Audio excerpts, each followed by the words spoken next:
Are you seeing fish cruise the shallow water, but you're having a hard time catching them? We're going to talk about that. Welcome back to another episode of 5 Minute Fish Talk. Good morning and happy Friday. I've got 5 minutes on this time of here, and you know what that means. It's time to get real. Here's the deal. We're talking about shallow water cruising bass. It's springtime bass fishing, baby, and I love it.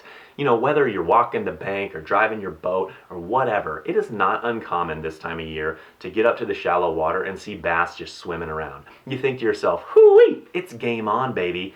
But here's the deal. These fish are not always actively feeding. They might be thinking of something else, you know, like the spawn. They might be thinking about creating a bed. And so when you're trying to feed a fish, you know, that's not really thinking about eating, it's obviously kind of a challenge. It's like if you were, you know, walking down the street and someone's like, hey man, you want a cheeseburger? You're like, no, I'm not at a restaurant. It's kind of like that. That's a metaphor.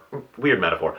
Regardless, I'm going through this. A lot of you are going through this. In fact, the reason that I ever thought about this 5 Minute Fish Talk episode is because Tim, hey Tim, was on Facebook. He's like, guys, I'm struggling. I'm seeing these fish. I can't catch these fish. He made a few adjustments to his approach, and guess what? He had a good day. He caught a lot of fish. Okay, so what are the adjustments that he had to make? Well, the first one, the most important one, is be a ninja out there. Tim was a ninja. What do I mean by being a ninja? It means be stealthy. You know, making long casts, like the longest cast that you can, parallel that bank and make long casts, that's obviously going to help you. Because if you've seen the fish, likelihood is they've seen you too. And so if you're fishing for something that's seen you already, they're probably not going to bite. Sometimes you can make them bite, but that's really challenging. So anticipate the fact that if you're seeing fish here, there's more fish here, and make that further cast. The other thing is use light line. Try to be quiet. Little things can make a huge impact. For me, I have a really hard time being quiet because I like talking to a camera, but that's not the same for you. So use some 6-pound fluorocarbon and just really anticipate them. Make those long casts, and that's really going to put you in a good position as a ninja. Now, what should you be throwing at the end of that 6-pound test? Well, you know, this is great for me because I love finesse fishing. Stuff like Ned rigs and wacky rigs. Wacky rigs probably one of the best ones, I would say. Finesse plastics in general can be really good.